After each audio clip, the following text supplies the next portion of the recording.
How about the Georgia Bulldogs, Shane? Again, I mean, they might be right here sitting on knocking at the door back-to-back national championships.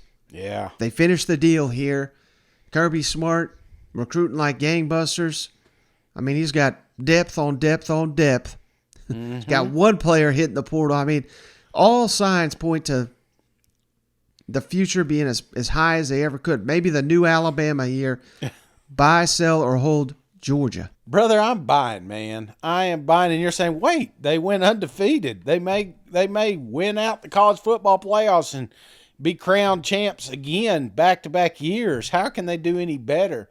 Well, they're just at the top of the mountain, and I don't see it slowing down right now. In fact, some don't get me wrong, Stetson's a hell of a quarterback, but this team may be better on offense next year. I mean, we're talking one or two pieces here, and that's what I like to call target shopping, Mike.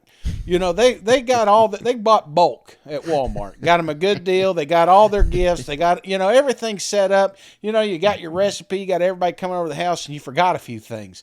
Well, you don't want to mess with Walmart. You want to just jump in there and Target shop. You don't want to get all your groceries over because it's so expensive. You know what I'm saying? Yeah. But you just need one or two items out of the portal. That's what you're going to do, and that's where Georgia's at right now. They're loaded. They have no problems recruiting down there. And what's unique about this situation is that they could literally jump into the portal and pick whoever they want.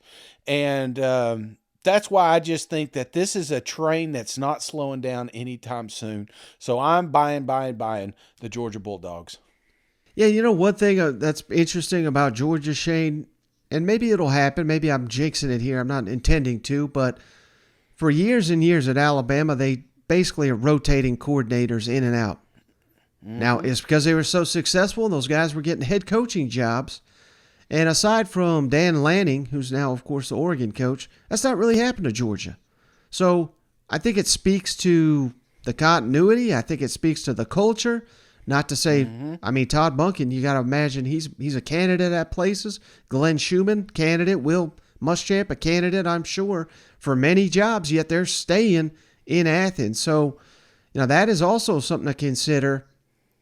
And like you're saying, they're sitting 5-star quarterbacks down there that can't get on the field because Stetson's playing so well. So just imagine what those guys are capable of once they hit the field. The defense after this season, Shane, I don't know if the defense will ever take a step back. You know what I mean? So Defense is always elite. This is just crazy to think about, but I'm buying. I'm right there with you. And hell, that's even if they do win back-to-back national championships. They might win 3 in a row. You know what I mean?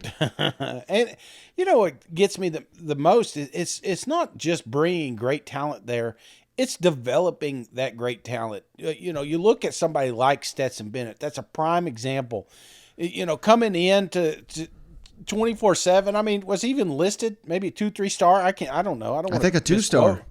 But again, nobody was begging this kid to come to their school. But as he grew and as he developed, he became a quarterback that's going to get an opportunity to play on Sundays.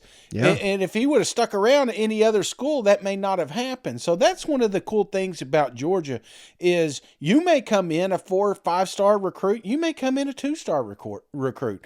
But as long as you follow the system, as long as you learn and keep getting better, you'll get your shot if you're good enough. And that's what I think is the most impressive thing about Georgia is just what they do with the talent when it gets there. Yeah. All right.